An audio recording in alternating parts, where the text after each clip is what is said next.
Guys, ito yung part to na pagkikipag-usap natin kay kaibigan na Linyo at si Shoto dito. Before po daw siya aalis, meron siyang ialay po sa inyo na kanta. Kasi hindi po natin alam kung makakasama po natin siya sa 2025. Hindi pa natin alam din kung papayagan po ba siya na kanilang hari. Kasi po, si tatay ni Shoto at si Shoto, siya po yung maggabay sa atin.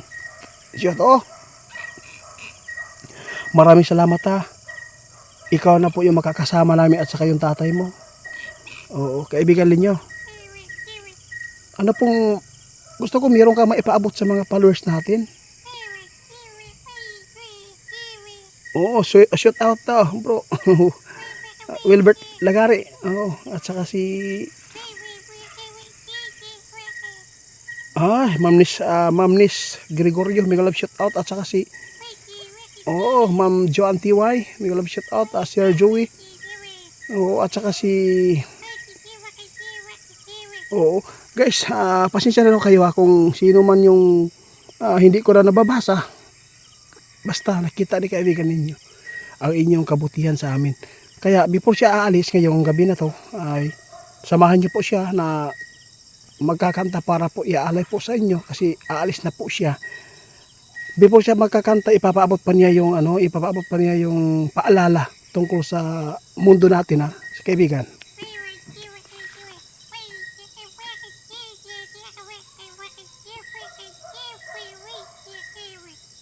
Sabi po ni kaibigan na dinding nyo guys, ngayon 2025, mag-ingat po kayo. Kasi po, hindi mawawala po yung mga tao na demonyo. No? Ingat, lalo na po sa pag-drive, ingat kayo. Sa kalamidad, ingat. Yan po talaga paalala. Hindi mawawala po daw yan guys. No? Kaya, mga anak po daw natin, babantayan sa tuwing mag-aaral, no? Kasi alam mo naman, marami pong mga demonyo para lang makabinta sila ng mga inosente. Kaya salamat kaibigan. Pwede, ito na po. Salamat po. Shoto, makinig tayo sa kanta ni Dwinding Linyo. Sige, salamat.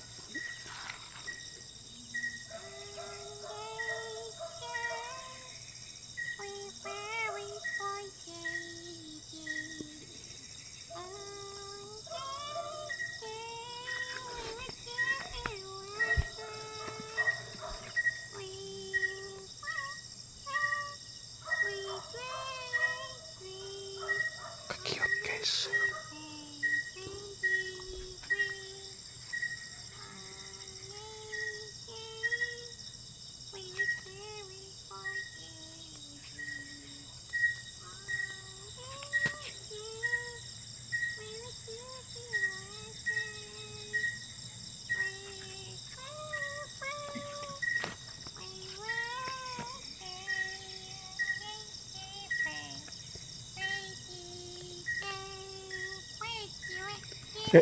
Grabe, walang ka kupas-kupas guys, no?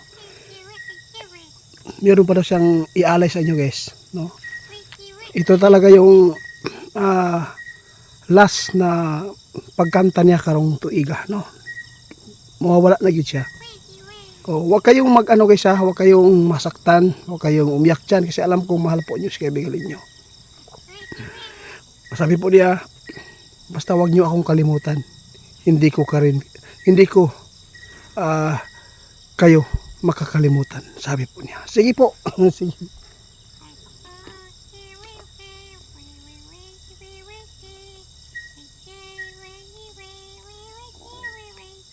Kumanta ng pamasko guys.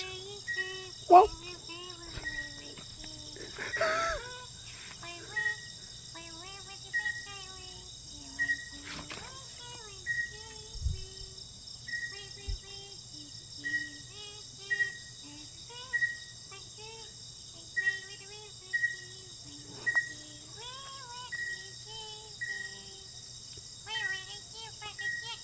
Sabi po ni kaibigan guys, advance Happy New Year, mayong Pasko. Ito yung awit guys na inalay po niya sa inyo. Masakit po isipin guys na mawala po yung kaibigan natin. Sa totoo lang guys, no? Hindi po niyo alam po talaga ang story namin before kami nakakilala. Kung meron mo kayo napapanood doon, di po diyan nagsimula. Nagsimula ako noon dito guys. Ito yung ring namin dito ha. Dito, kaibigan, ipaano ko ha. Aaminin ko ngayon guys kung paano kami nakakilala. Dito sa area namin, sityo po ito.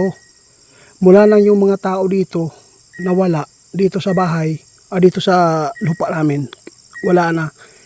Umalis, tumira sila sa city. Ilang bahay na lang natira dito, siguro 3 na lang. 3. Dati dito, nakapag-upisa pa tayo ng pista dito, kaibigan. Gawa kaming pista dito guys, isang beses lang po. Sasabihin ko po yung totoo sa inyo. Pagkatapos, yung bahay dito 7. Nang umalis na po yung mga tiyahin ko dito, doon sa sila city nakatira. Ang nakatira po dito na bahay, kami na lang at saka 3 na lang po. 3. Kaya sobrang tahimik na dito. Pero yung ring namin dito guys, ito ha. Yung basketball namin, ito po yung poste. At saka doon, patag po ito guys. Doon, wala pang bahay dito. Itong bahay na to. Yung tiyahin ko, wala pang bahay dyan. Ang nakatirik dyan, punong kahoy na prutas santol.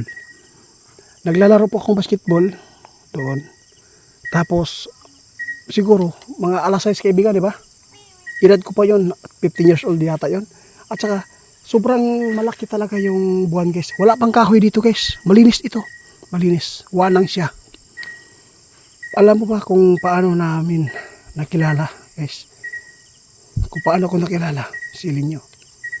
Nagsuot po siya ng, sinabi ko na noon, sombrero at saka yung mahaba. May dala siyang parang tuwalya. Naka brown din po. Kulay gold yung suot. Basta brown to kaibigan, di ba? Naka sapatos. Nagpakita po siya doon guys.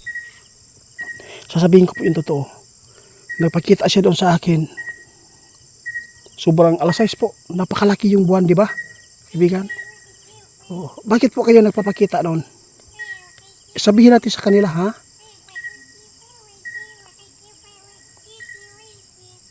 Alam mo guys, sinabi niya guys ha. Nagpapakita siya noon nang naglalaro po ako ng basketball. Kasi mahilig ako sa basketball eh. Kasi pagtapos ko ng basketball, nag-relax ako kasi magpalamig para magpunta sa balon. Kaya maghimasa. Yun, pag upo ko dyan sa gilid, doon nagpakita ka kaibigan. Nakita ko siya guys.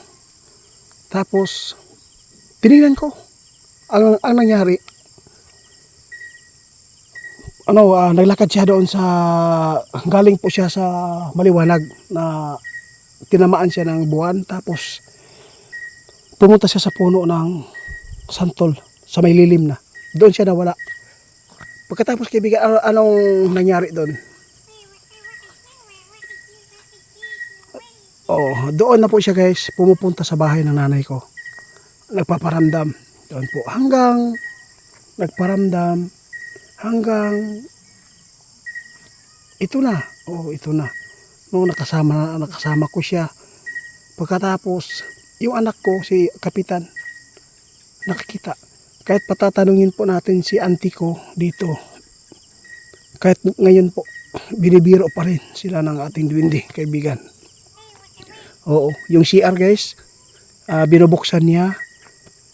Tapos, lagi po nakikita ni auntie at saka yun. Kasi nagpaparamdam din po sila. Kasi nung nag-umpisa kami ng kaibigan, sinabi po ni kaibigan natin na gusto po niya talaga yung ugali ko. Gusto po daw kasi ang tao kapag mapag-isa talaga guys. Dito po lagi po akong sa Bisaya na ginuktok, nagmuni-muni kung paano maiyahon yung buhay noon. Kaya gusto ko masabi sa inyo kasi alis sa kaibigan. Doon kami nag-umpisa na nagkakilala guys. Sa basketball ko, nagparamdam po siya doon. Tapos ko po basketball. Kung sino man gusto tawagin mo kaibigan ko, ano mang estilo, yung style na para makakaroon sila ng kaibigan na tulad mo.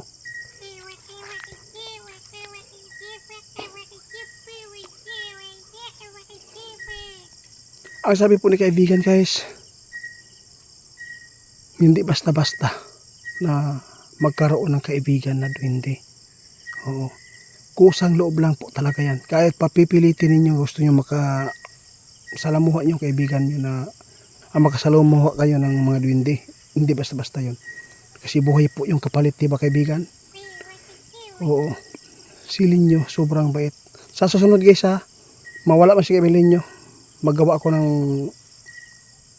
video dito kung paano ko siya nakasama. Kaibigan, oo. Wala tayong magawa kung di sila maniwala, no?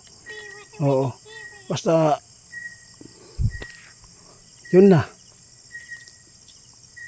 Ako man nang ipasabot sila kaibigan, kaya mahawa naman ka.